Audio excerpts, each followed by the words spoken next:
Hello everyone, this is CJNovo992 and today we're back with another brand new video. Now today's video is about checking the watch, ladies and gentlemen, because it's that time once again, it's there already. It's time to sit back, react and discuss the latest transfer window that is now officially closed. We will break down everything there is to break down in today's video. The ins, the outs, the shaking its, all boots, and where it leaves us as a football club as we go through the strength and depth, the options that we now have. It's going to be a busy episode, ladies and gentlemen, but as always, let's dive into it. Well, I say let's dive into it, ladies and gentlemen, but first I'm going to be very cheap and very cheeky and say if you do enjoy the channel, please consider helping the old channel out as we march towards 56k. But aye, with the YouTube pigs and all that to one side, let's get on with the actual video then, shall we? And I think we'll start with the ins. What did we bring into the football club over the summer? Well, in total we brought in 6 players free for a free transfer for the old first team by the name of Nnamdi Ofabo, which is technically our first signing of the season. We brought in John Lundstrom, of course, and we brought in Fashion Sakala, all on a free, which in my opinion is all good business. And we spent a wee bit of moolah strengthening the first team on Mr. Bakuna, even though we were told there was no moolah to actually spend. And as tradition goes with Ross Wilson, we'll never actually know what the true value is. No matter what rumour says or this tells you this or that, the true value will never ever actually come out because he just doesn't discuss that business with anybody, literally anybody. But now moving on, that's obviously 4 players broken down, and that was strengthening the first team, but we also strengthened our future as well with the signings of the 2 very talented players, Charlie McCann, who looks an absolute midfielder and a half, by the way, and of course the Colombian sensation himself, Mr. Elguera, who's out there scoring goals for fun already for the youth team / of course the Rangers B team. So our future has also been strengthened, and I know that might not feel good right now, but those are 2 very, very talented players that are only about a year or that away from actually impacting our squad. And again, I like that we've always got one eye on the future, because when Gerrard came to the football club, that is what he said he wanted to do. He wanted to strengthen the youth, he wanted to look out there and bring players in that could potentially bleed in to the first team. And we've seen with the likes of Robbie McCrory be given an opportunity, and of course Stephen Kelly given an opportunity now being a part of the squad by not being loaned out, that if you work hard, you improve and you take your opportunity and you impress, you will be given a chance to shine in this Rangers team. So good luck to the 2 young lads as well that's been brought into the football club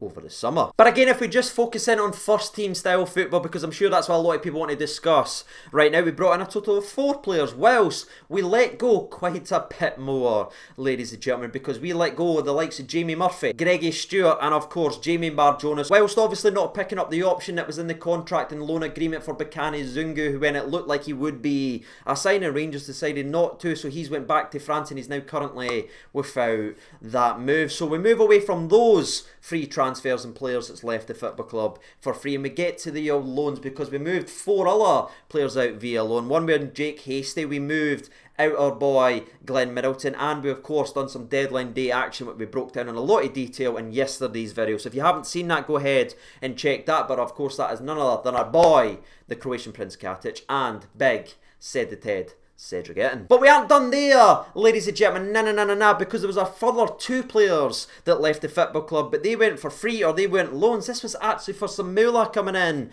to the football club. Now it's unfortunate we'll never actually know what the fee actually was for the 2 players, but we know that George Edmondson was sold, and so was our boy Jordan Jones. So you can see already, if you just focus in on first team players, we only brought in 4 players to the football club and we let 9 players leave over the summer, which if you put on paper and you hear that, you might actually end up bricking yourself, because that doesn't sound very good. That could be weakening your squad quite significantly. But I'm not trying to be disrespectful to any of the players that's left, all 9 that's left the football club, but in my opinion our first team and our squad hasn't been weakened by them going out, because a large majority of them did need to leave the football club, whilst a couple of other ones now need to go out there and grab opportunities and perform to fight for the Rangers' futures. And if I just reflect on the players that's been brought in to the football club, I do think all 4 of them will have an important part to play this season if we are to be successful. Now I know a lot of people's turned on Lundstrom already and they're trying to make him a meme, and he's kind of that whipping boy that people want to poke fun out and get easy likes on Twitter and stuff like that. I understand it, I get it, ladies and gentlemen, that's just the way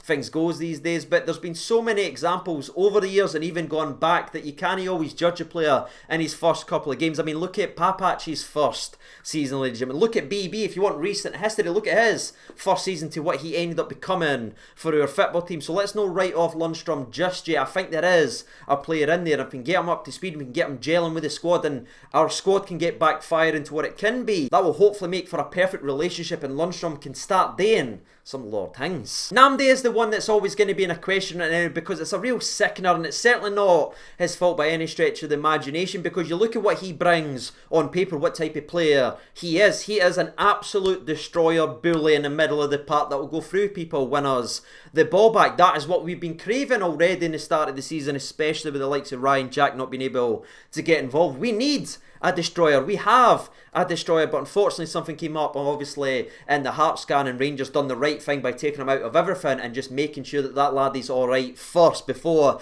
he's a football player. Is he alright in himself and that? So they're taking him, they were patient with him, but again, we've heard over the last couple of press conferences that it's been mostly positive news and positive scans, so there may still be an opportunity. We will see Namdi Offerbor very, very soon pulling on the Rangers shirt, and I look forward to seeing him given that opportunity, because if he can bring what his best attributes are up the road, that could be a very strong asset for us in the middle of the park, nailing people, bringing the ball back, and just being that destroyer. And the rest, if I'm honest with you, I don't think I need to go in too much detail, if I'm honest, because Bakuna is kind of in a similar boat to Namdi Offerbor. We've seen the talent, we know what he's all about, but we've not seen him yet pull on the Rangers shirt, so we have to kind of reserve judgment just yet. But again, very, very confident that he'll be a success at Rangers, and what we've seen already from Fashion Sakala, it gives us something different, and it looks like he will be a player. And after the international break, he will be injury free, and I think that is when Fashion Sakala will start taken off. And you know, son, the fact that we brought in 3 of those players for free versus the 3 players that did go ahead and leave on free transfers, there's massive improvements there, and the club's gone in the right direction, because to me, Namdi Offerbor, John Lundstrom and Fashion Sakala leaves us in a much stronger position than we were with Greg Stewart, Jamie Murphy and Jamie Barjonas. And again, I'm not trying to be disrespectful, but for me, that's a step in the right direction, and I do think Bakuna will bring a lot more to the squad and offer a lot more threat than what we saw with Zungu, who had the option obviously to buy at his end of his loan. For me, we've moved in the right direction and we've strengthened the squad. But speaking of the old squad, and I know this is all going to sound very, very cliche, but to me, and again, I'll just be honest and I'll tell you what I'm thinking, our best bits of business, our most important bits of business was keeping the players and vital cogs in our winning Rangers machine. I'm talking about the likes of Alfredo Morelos, I'm talking about Glenn Kamara, I'm talking about our boy Ryan Kent, and I'm talking about Barisic, where it looked like there could be a potential of him moving on. Us keeping all those players and keeping all those talents, for me, is the best thing we've done all transfer window. And I know it's not as sexy as a new name to break down and a new player profile, but there's always that worry that when players do leave, the players that we bring in won't be able to bring exactly what they have. We know what their talents are, we know what they bring to Rangers, and we have them for another year, ladies and gentlemen. So to me, that's as good as bringing in a new name on deadline day, the fact that we kept the 4 vital cogs in our winning machine. And people can talk about potential selling on and everything like that, but to me, if we win the league this season, if we go on and do what we are more than capable of doing, we will qualify for the Champions League group stages like that, ladies and gentlemen, because of the points updates and everything like that. So if we win the league, we go straight into the Champions League group stages, which brings all that ridiculous Champions League money that unfortunately we missed out this season. But if we do our job domestically, we're in there next year. So for me, it's worth keeping those players at the football club, not accepting crappy bids or lower bids and selling ourselves out that way. No, keep us strong, qualify, get in to the Champions League, get that money, and then we'll be able to attract other players in that as well if certain players want to move on. So taking all that into consideration, ladies and gentlemen, I think that adds a lot more points to the transfer window rating out of 10, because if you'd have told me just a couple of months ago that 9 players would have left the football club and we were only going to sign 4, I'd have been absolutely bricking myself. But if you'd have told me all 9 of those players wouldn't be important first team players or anything like that, I'd have bit your hand off for that at the start of the window. So I'm very content about the business we've done, keeping and who we actually moved on. So with everything we've now said in today's video, with everything being done, where does that leave us as a squad? How does the squad look going in to the upcoming season? Well, ladies and gentlemen, boys and girls, here is a little example of how the squad actually looks. And again, don't worry really about who's starting or anything like that. I just tried to use it as a basis of information we know, players we sort of know, and the depth that we could have now at the football club. And I mean, you just look through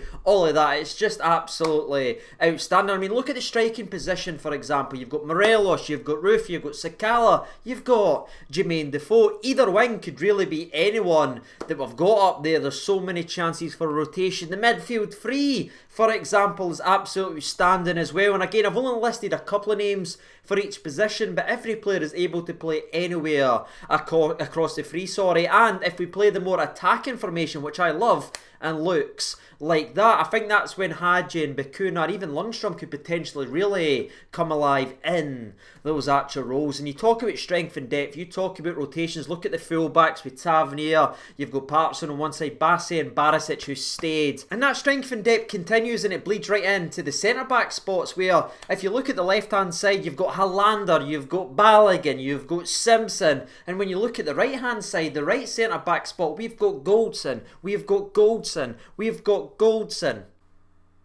But all joking and all that aside, ladies and gentlemen, I just use that as a wee example, just a wee picture, because sometimes when you just say things and again, it doesn't really reflect back to where a picture, you can go and look at it, and what's great about that isn't all the players that can play in certain positions. You could genuinely do anything with that team, and for me, that's a really strong basis to build 56 on and go on to try and win the domestic cups and progress very far in Europe. Now we know the depth, now we know the chances, now we know the rotations. It's time to officially finish the transfer window recap properly by asking you how you're feeling about the Rangers team now that the transfer window is now closed. Are you happy? Are you sad? Are you mad? Let me know down there in the all comment section below. And as tradition, if you didn't mind, from 0 to 10, what would you rate our window and where it leaves our squad? Make sure you let me know down there. Whilst you do, I'm going to be honest with you, I was thinking kind of a 6 because I was a wee bit disappointed and everything like that, but yesterday, no deadline day buzz, all that. But you know, looking at our squad with the pieces we were able to keep,